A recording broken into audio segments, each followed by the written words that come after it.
Taking a deep breath, he stepped beyond the circle of light, heading towards the place from which the gust of wind had come.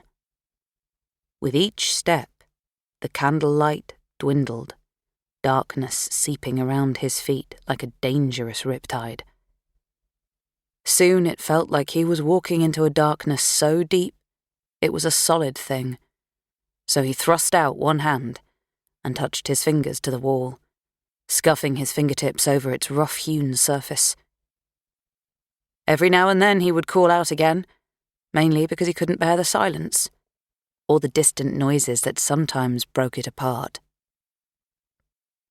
"Hello? Is anyone there? I need help!" At that moment, his stomach growled so loudly that it made him jump, and then, as he was laughing shakily at his own foolishness, the ground under his feet vanished, and he dropped sickeningly, arms flailing, only to hit the stone floor a moment later. He lay where he fell for a few minutes, crying with pain and shock. Eventually he realized that here the darkness was not so solid, and he could see a little better. Further up the tunnel, there was another set of candles, and their thin, buttery light just about reached him. The small set of steps that he'd fallen down from was a couple of feet away, and on the edge of one step was a dark dash of blood where he'd bashed his knee. Slowly, Robbie uncurled himself and got back on his feet, wiping one grimy arm across his face again. "Bloody stupid steps," he hiccuped, then his stomach growled again.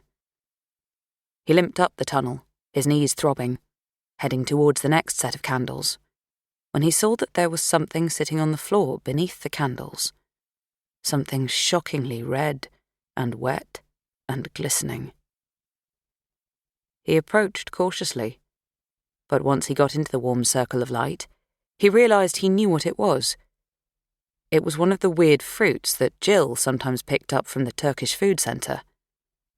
She seemed to like to find things that he hadn't seen before, which was, Robbie had to admit, not exactly difficult.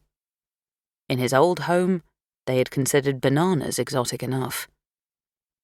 This was a pomegranate, cut in half so that the crimson jewel-like seeds were spilling out. His stomach roared at the sight of it. He'd picked it up and had his fingers wedged into the partitions before it occurred to him that it was weird to find a pomegranate here, that someone had to have placed it underneath the candles, and recently too. He held up a rough handful of juicy seeds, his fingers already stained pink, and looked out into the dark again. "Is anyone there? Hello?" There was a distant sigh, the wind moving down the corridor again, and then nothing. A tiny voice in his head, some half-remembered ancient instinct, was telling him that the food was dangerous, that it was a trap. "Too good to be true," it whispered, this voice from the bad old days. "Eat this, and you'll never be allowed to leave." But the voice was crushed beneath Robbie's persistent hunger. He sat down under the candles and ate the first handful of seeds, his mouth filling with their sweet, tart juice. He crunched the tiny, gritty pips between his teeth.